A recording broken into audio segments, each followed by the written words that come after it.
We're good? We're live? Oh, okay, that's me. Hello, everybody. Hey. Come on. Hello, everybody. Hey, there we go. Hey, you guys, how many people are animators here? Just out of curiosity. Woo! Why was that so loud? Hello was not that loud. It was more excited to say you're an animator. I don't understand. Well, welcome. Good afternoon, everybody. Welcome to our informal talk on how us four got into animation. My name is Gonzales. I'm a story supervisor at Pixar Animation. I'm Michael Yates. I'm a story artist at Pixar. MONTAQUE RUFFIN, an animator at Pixar. Yeah. Hey. And Paul Abadilla, art director.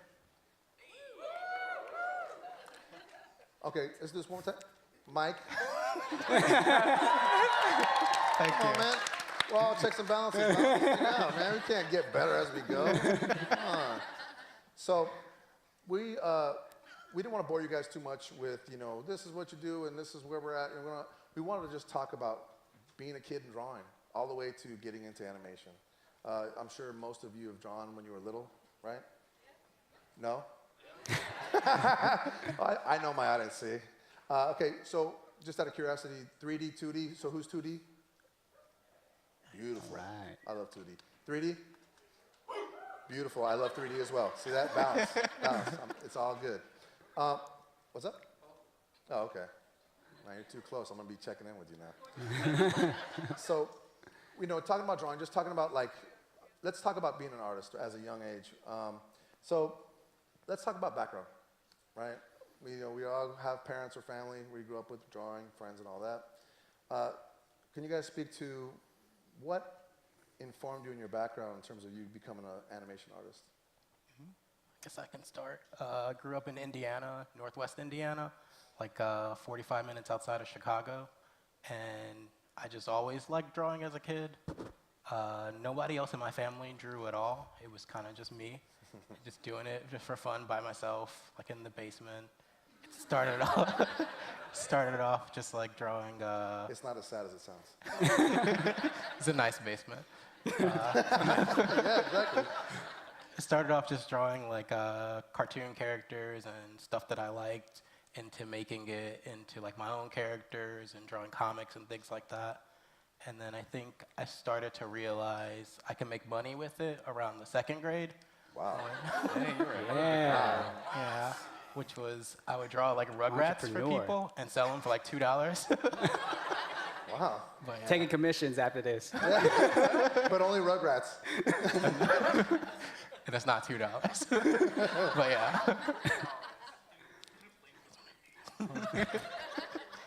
How about you, Monty? Yeah, so MONTAQUE RUFFIN, I grew up in Pennsylvania. And believe it or not, my elementary school was called the Walt Disney Elementary School. And so you would walk in there, you'll see a big portrait of Walt Disney characters in the hallway. But I didn't know that I wanted to be an animator then. I was too occupied with video games, like RPG and anime and all that stuff. Yeah. Too many to list. But yeah, animation for me didn't kick off until freshman year of college. Growing up, I did draw. I did enjoy it, but my goal was to move to Japan and work on the next Final Fantasy. So PlayStation, those PlayStation 1 booklets that you'll get, I always try to recreate my own little booklets, so drawing characters and backstories and whatnot. But yeah, college, when I did the bouncing ball, I shifted plans. So. Nice. Cool. So for me, I grew up in the Philippines. That's where I was born, in Manila. And, growing up in a humble household, we didn't have a lot of toys, but we had the TV. And so I watched, a lot of cartoons, a lot of Super Friends, Bugs Bunny cartoons, things like that. And, as a kid, when you love these characters, you also love the toys that come with it. And the thing for us was, we couldn't afford those luxuries, but we had school supplies. So I would make sure that, hey, I wanted that Batman toy. It's nope, can't do it. It's all right, I made sure I knew how to draw Batman really well, and those were my toys. And so when I moved out here in the States, in the Bay Area, when I was 7, I just realized, oh, hey, this is where they make the cartoons. Like, I don't know where it is exactly, but I'm much closer to it. So, and it wasn't until high school where, I took this class and we went to a field trip to a nearby university, and that's where I found out, oh, they actually offer these classes where you can study, these disciplines to, have a career in animation. So, yeah, sort of like my path there. Can you guys think of like a moment that you were like, oh my God, I got to do this for the rest of my life in terms of drawing, right? As a young kid, I mean, Mike was already making money at second grade, so he had a little business suit and a thing going on. So maybe we'll just pass Mike. But can you guys think of that moment? Does that crystallize for me? Because I know I have a moment like that. I mean, I remember my moment was. I have an older brother, older sister, and none of them draw really, but they did draw. In that, I remember my brother doing a book report, and he was doing it on like Led Zeppelin or something like that. I don't know what kind of school was going like, yeah, Led Zeppelin, right? But he was doing a report on Led Zeppelin, and he did this drawing of a bunch of shirtless, like, buff guys playing, in a rock band. And I remember thinking like, oh my God, like this might have been like that, David, with two fingers touching, like it was a masterpiece as far as I was concerned. I just remember going like, oh my God. And I said, oh, he got the D or whatever he got on his report. And I said, Tim, can I have that? And he was like, no, and I was like, oh man. So I guess, it made me want to draw more. But I remember that moment. I remember going like, oh my God, this is like magic. Like drawing is like magic for me. And after that is when I remember just poring over drawing on every piece of paper I could find. Do you guys have a moment like that? Well, for me, animation, not necessarily drawing per se. So senior year of high school, I remember trying to learn Maya by myself. Hey.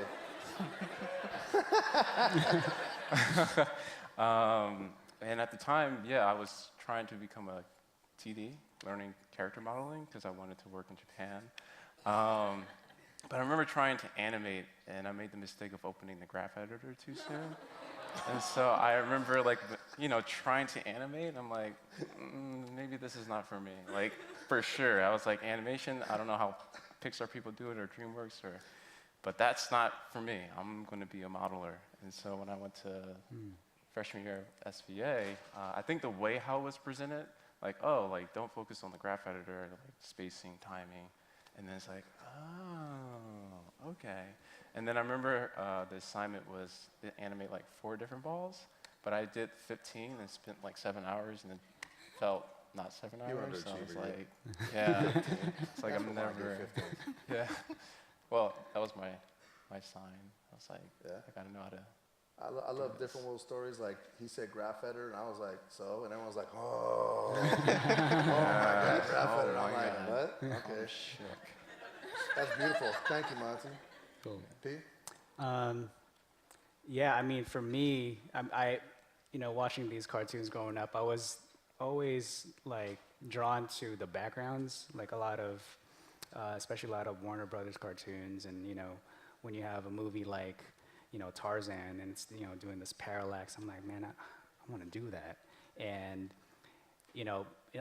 when you're watching this on TV or you get the videotape or whatever that has like some making of special, and just seeing that, hey, people really go to show up at work and make this stuff. I think that to me at that moment when I saw Tarzan and Aladdin or Lilo and Stitch and things like that, it kept reinforcing this idea that, hey, this could be a thing. Yeah. I just at the time, at that age, I just didn't know how to access how that education or that path. I just knew that it existed somewhere, and maybe I'll worry about it when I get there. So. Yeah, you're a smarter kid than me. I was like, oh, that's just magic. That's just on TV. I don't know what that is. I watch it. I can't make it. How about you, Mike? I think for me, it was around middle school where I was really into anime, and I was like, oh, I kind of want to do this. But I realized that like all of it was created from the comic first. So I was like, oh, that's what I want to do. And I remember like going to like Borders and Barnes and Nobles and buying like all the how to draw books. And like sometimes I couldn't afford to buy them, so I would just sit in the aisle and read them there. And then that's why they're out of business now. So then I remember there was one book, and in the back there was like a test. and it was like, how would you draw this thing or this thing or this thing? And I took the test, and it was like, if you scored higher than a certain amount, then you might make a good animator. And I was like, oh, I scored barely enough. Maybe I could do this. And then from there, moving into high school is when I got more into film. And then I got more into like, oh, can I combine comic book and animation together and do them together? And then I think towards the end of high school, I didn't really know what storyboarding was yet, but I was just like, I just want to learn everything. So I kind of did what you did. I think after high school, though, where I was like, I'll just learn Maya. Didn't work out very well. But eventually I went to Ringling, and I kind of learned like the whole process. And then I realized, oh, I don't like any of this. I just like to draw the ideas. Everything else is too complicated and it takes too long. But yeah. But the ideas weren't, right? It was more fun and easy. Yeah. Like it never felt like work. Like I remember animation, like assignments in class, I would spend half the time just coming up with the backstory for the character, and then I would animate it, and the teacher was like, hey, like this isn't very well animated, you're gonna get a, you're barely gonna pass the class. And I'm like, yeah, but look at this backstory. I have a TV show pitch Taking a here. hard bargain. But yeah, and then that's when I realized, like, oh, story is probably what I'm most interested in, because it kind of combines just coming up with ideas and drawing, and everything's very quick and throwaway, and you kind of always, like, moving and not much noodling as much. But yeah. Wow, unlike me, you guys seem like you guys knew you wanted to get animation at a pretty young age. Did that sound fair? I mean, you're looking at Parallax at age 6, and you're over here in the graph editor at 5. You're making money at 2. Thank you. I was, you know, I don't know where I was at 18, you know? So what, like, animation was it started very young for you. Like, help me understand that, because I think that's fascinating, because I didn't grow up that way at all. I was running the streets until I got in animation, you know? So, you know, how do you go from, okay, I like this, to mom, dad, you know, how does your family receive? When you tell your family, like, hey, I'm going to be an animator, I'm going to go to art school and make money, you know, like, Yeah. and you're going to pay a lot of money for my school, like, how is that received? What is that like? For me, it was very difficult. They were basically like, no, Yeah. go get a real job. And I was kind of like, I think I'm going to try this anyways. And so it was like the help didn't come. They were like, no, we're not going to pay for you to go to college. Yeah. So I think after high school, I ended up taking the year off because I couldn't afford to go anywhere. And I just was like, all right, if I'm going to do this, I need to treat it like a job now. And so I spent that whole year, I would like drive into Chicago and visit a bunch of like commercial studios. Right. I think I had heard Pete Docter did that or something. And then I was like, oh, I'll do it. And then I would just go in there and show my portfolio. And it was all like AP art class from high school stuff. It was like not really relevant at all. But they were like, you might be good at storyboarding. Keep trying it and like look into these books and everything. And then I remember the owner of the studio was like, you can just come here and use our stuff if you want, just during the summer. Yeah, right. Yeah. And so I was like, okay.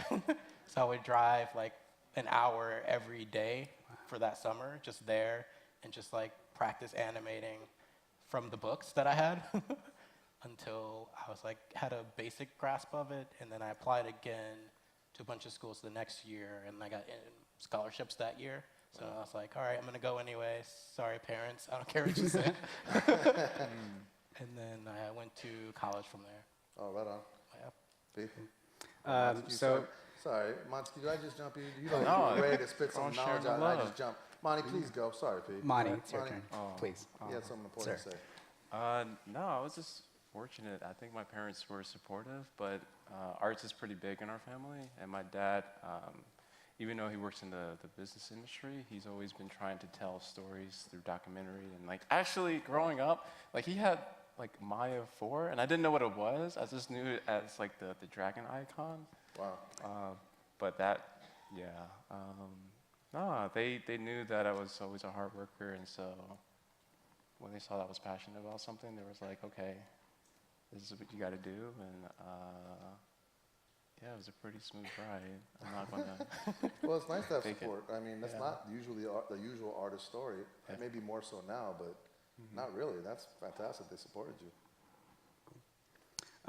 So for me, you know, as a youth growing up, you know, in the Bay when I moved here, I learned what it meant to, you know, be Asian American, and that meant that, or specifically Filipino, like, oh yeah, you know, you had parents that were super obsessed about shaping who you were going to be when you grow up.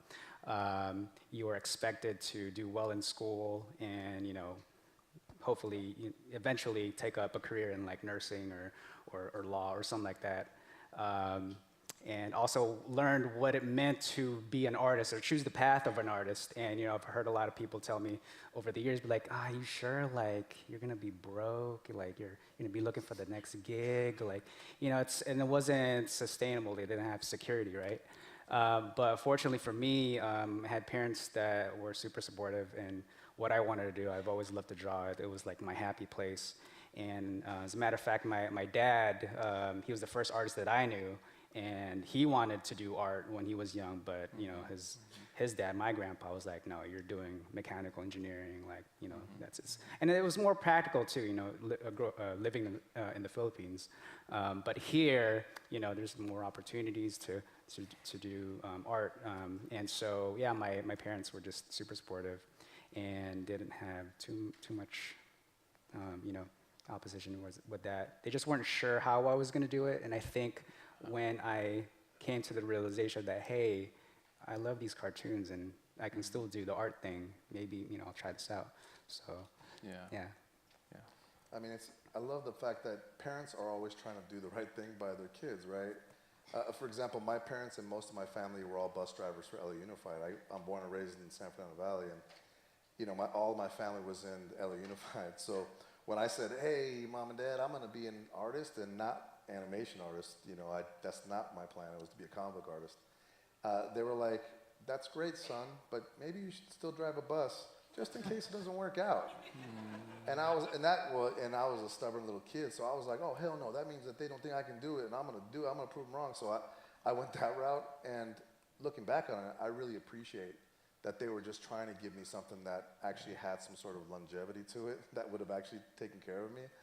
And you know, it's the thing that parents do, and whether they know it or not, whether they're like, you know, "No, you figure yourself out," or like, "Oh, here you go, son, please, let us help you with college," which is great, like you know. Sorry, Monty, I'm just playing.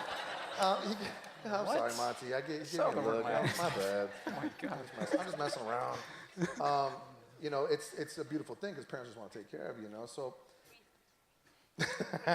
bide your time, Monty, bide your time. So, was there hard conversations with you? Like, how hard was that conversation? Just out of curiosity with your parents. I mean, like, did that cause a rift at all? Was there like any fallout, or was it just like, "I'm going, bye-bye"? I think it was kind of similar to what you said, where I don't know if I would have made it if they didn't do that. Yeah.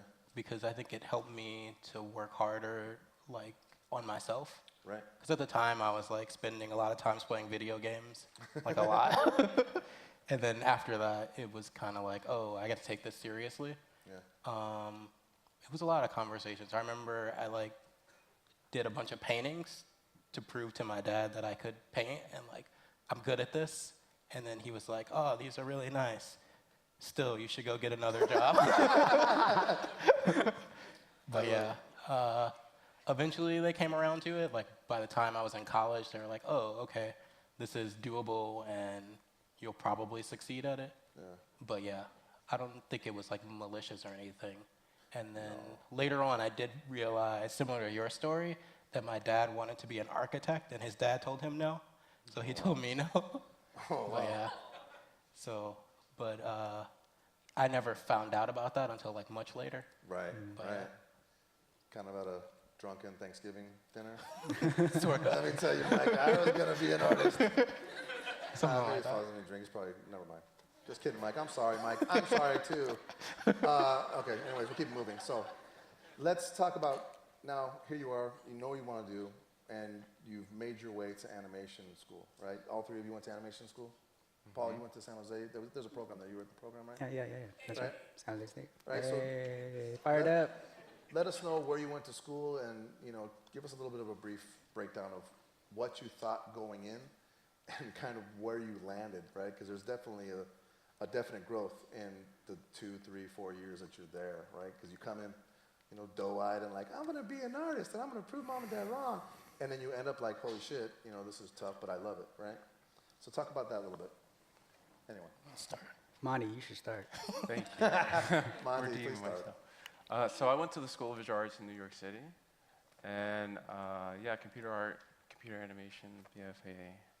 And so for me, like financially wise, like even though my parents were like caring and giving, I knew it was still like a huge sacrifice.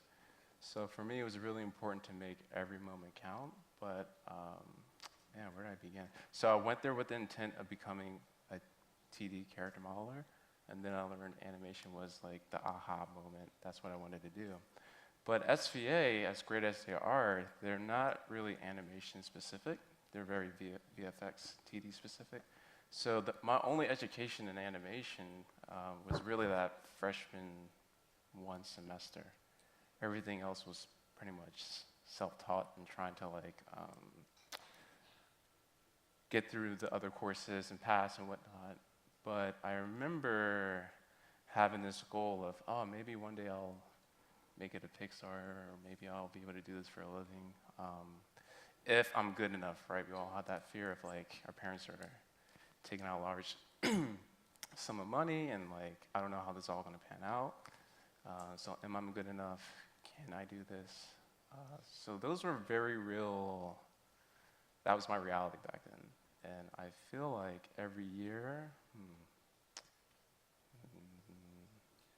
trying to be mindful of the time because I can like talk easily about a whole hour of my college experience.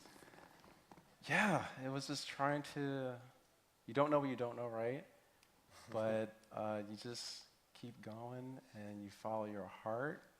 I will tell you that looking back, there were moments that if I wasn't in my rightful mind, I would have missed out an opportunity that would have led to an opportunity that following year. And I definitely had setbacks along the way, but I just tried to remind myself each step of the way that everybody has to start somewhere. And just because your animation doesn't look the prettiest or of the quality that you would like to today doesn't mean that you can't achieve that later down the road. So SVA was a grind for sure because you're making an investment and every step of the way you just don't know how it's going to come together. And also at the same time you hear like, oh, there's like Cal Arts, Marine Wing, Animation Mentor, have like these like very senior professors that are working in those companies that I went to. And like I didn't necessarily have that. Very much so commercial based. So it was that and just trying to set projects for myself, reaching out to professionals and just making it all work. And I didn't know how it was going to come together, but I just kept at it. And that's my college experience. Oh, man. Yeah. Right on. Paul, please. So I went to San Jose State University, and going into the program, when I had that field trip in my junior year in high school, when I found out about this program, which is like the next town over, I went to Milpitas High, and San Jose was just like about an hour away, take the bus, which we did. And at the time, I was like, okay, well, I saw that you could take these classes, and at the end, you'll get hired by Warner Brothers or Disney or whatever at the time. And going in there, I was like, all right, well, I think I can draw. Turn in a portfolio because you have to apply to get into the program, and it's like, nope. You got to take all these classes, do a portfolio review, you check in every number of months and make sure that you're up to par. And first lesson was, check the ego at the door. That was one thing I learned right away, and thanks to my professors, Bunny and Courtney over there at San Jose State. And that was very important to me because it allowed me to absorb the information that I needed to become a better artist. And it wasn't a barrier for me anymore to learn. And so before going through the program, I just kind of thought to myself, if I just take these classes and ride that wave, at the end, eventually I'll make it, quote unquote, make it, and work at a big studio or something like that. But I realized, if you're doing all these assignments in your class, and at the end of the day, like everybody's portfolio is gonna look the same. So I was like, how do I stand out? Like, how do I put more of myself in there? So it took a lot of self-awareness and initiative to start my own projects outside of academics and outside of all the art classes I was taking. So it's just more time. And I think, as a student, that's where I really developed that solid work ethic, taking that initiative, setting time aside, managing my time. It was horrible at that back then. I'm still am now, like still working on it. But, that discipline, that work ethic really, I think, helped me, in the long run. So, yeah. Right on, man. Mike? And then I went to Ringling College of Art and Design. I think going into it, I kind of saw it as like, oh, I can learn how to do everything here. That way it'll increase my chance of getting work somewhere. It's like if I can do all of it. And along the way, it was just like slowly figuring out what it was that I really wanted to do.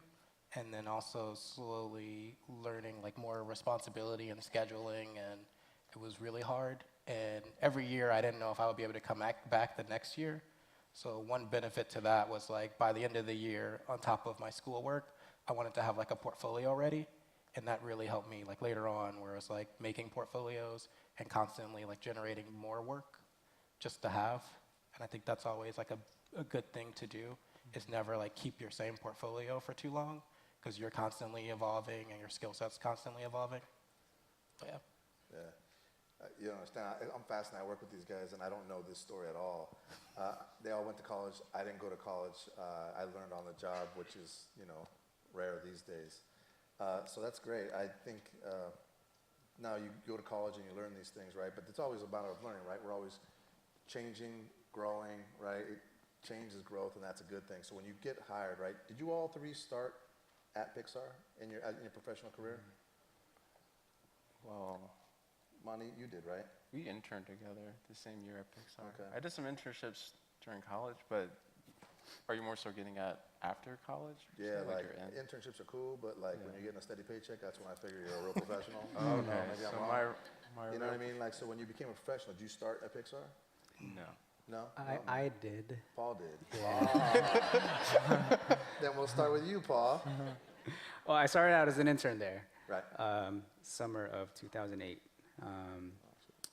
So I took that offer versus another offer because I've always wanted to be at Pixar. Uncertain 3 months whether I'm going to make it or not. I'm just give it a try, and I did my best, and yeah, I stayed.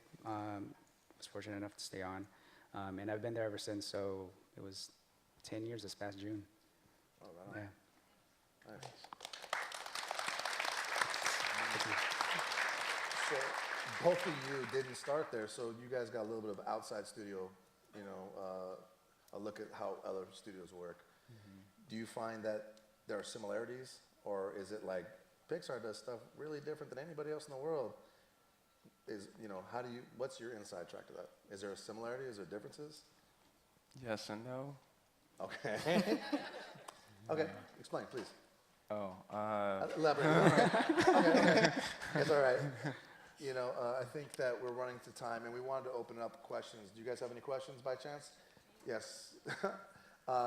Okay, yes, please. Sorry, you're excited, please. They told their stories about how they landed. Your story is the most interesting because you didn't go to animation. How do you know about my story? Wait a minute, this is weird. You said you didn't go to school. Okay. You just asked the question how everyone got in animation, and then it turns out you said you didn't have the formal training. I did not. Tell us your story.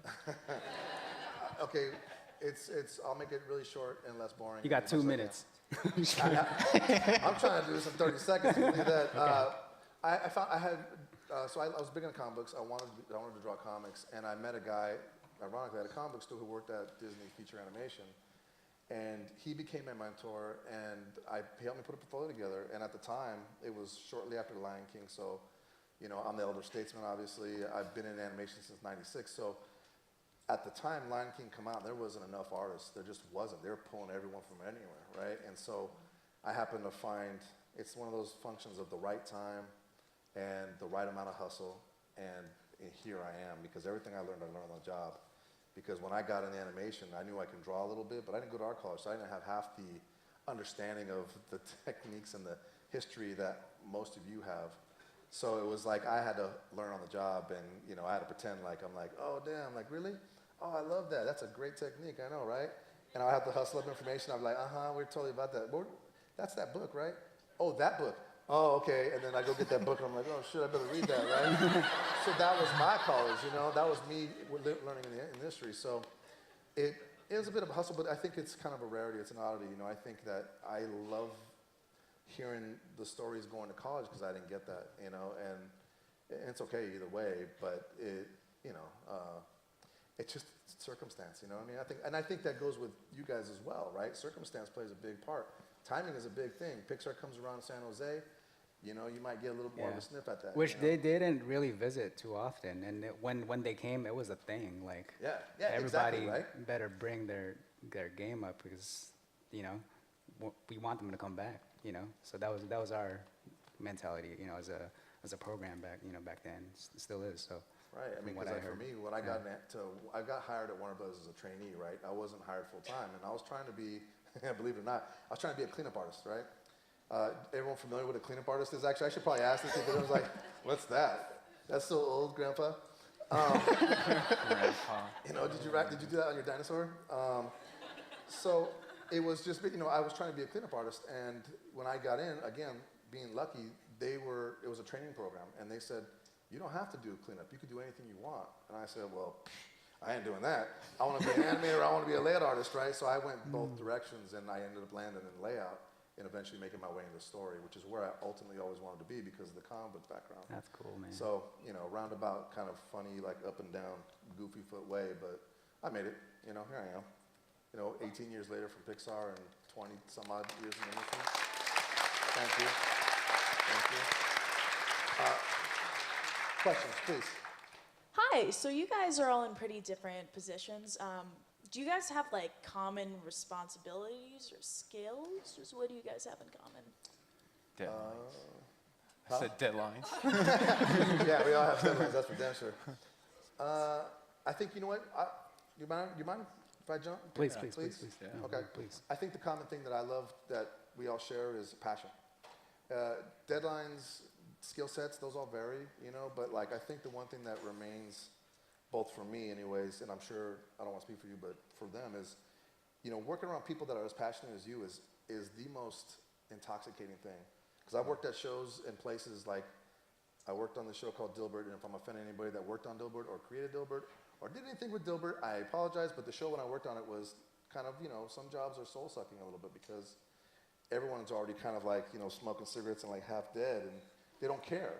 And the one thing I will say that I found at Pixar that I thought was really intoxicating, just like when I first started in animation, was when you're around people that are like, oh my God, I'm so excited by this thing, this artist, this movie, and you get to talk about that. To me, there's nothing better. That's what makes the job for me. How about you guys? I mean, just for me, whether, you know, working in a team environment, collaborating with, you know, other artists, the one thing that I love is just, you know, either, you know, if I'm handing off, you know, some sketches to the next department or whatever, like, I know they got my back, that they're gonna make whatever I did much better, like down the line, and I love that because, you know, like I can count on whoever I'm collaborating with, they're just as passionate and committed as I am, that we, you know, we share this common goal of creating this film, you know, as best as we can. Right. So I love that. Right. You guys good? You guys, we took care of it? That was good. Yeah, pass. Who else? I have a question for him. So in time, so now that you're an animator, are there constantly new are they constantly developing new technologies to do animation? And do you learn from that? Oh yeah, absolutely. I feel like from production to production, there's always like updates to Presto. Presto is the in-house software that's been developed over the years. I believe it used to be referred as Menvi Yes. at one point. But yeah, there's like a team devoted that are constantly pumping out new tools for that. Yeah, Yeah. cool. We got some questions over here too.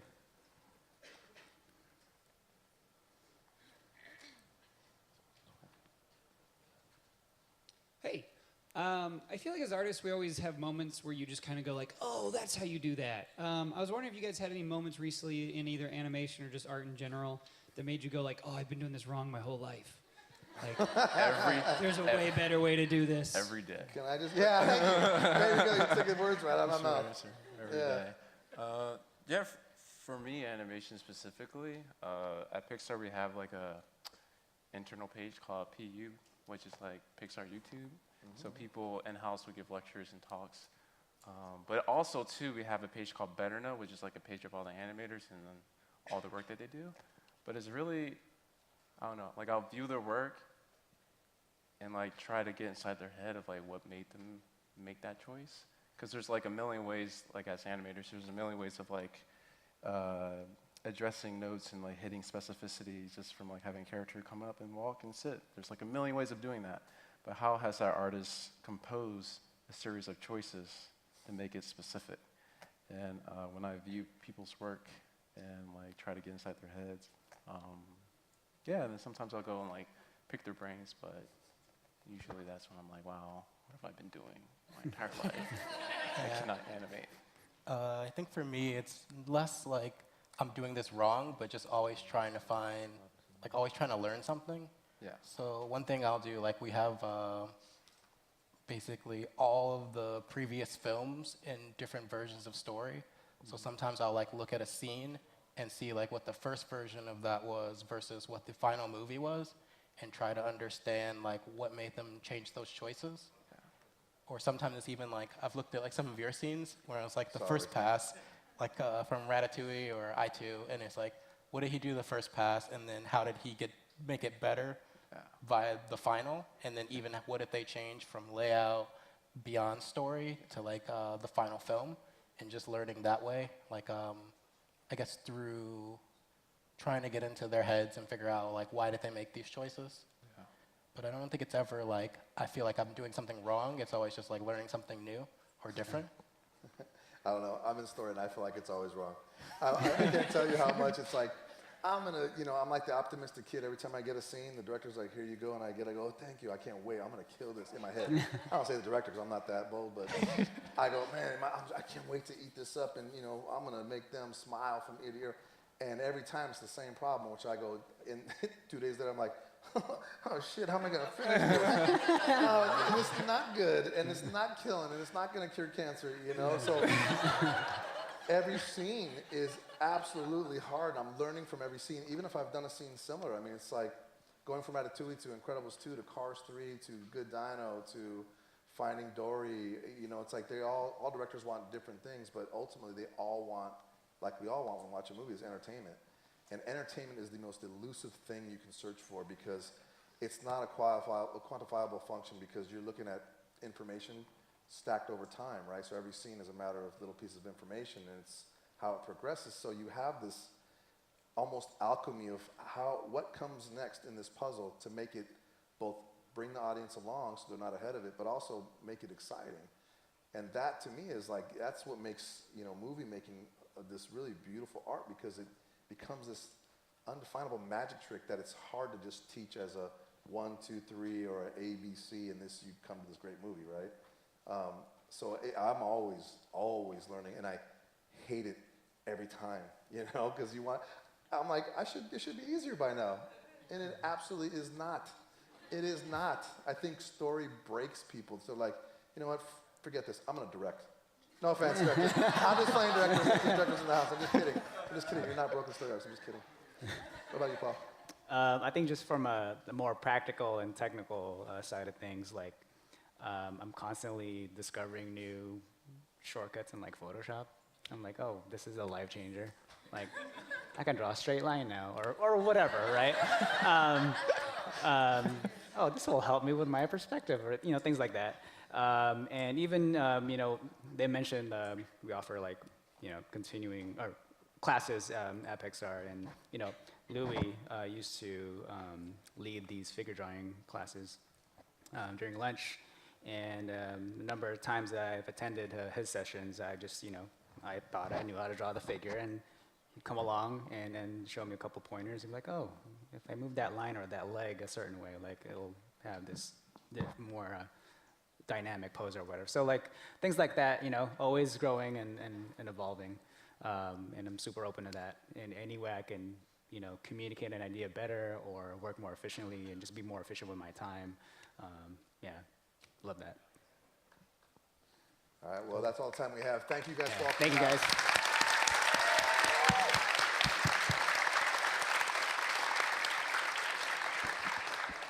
Hey guys, if you're joining for the Disney panel next and your phone is in one of the protective cases, keep it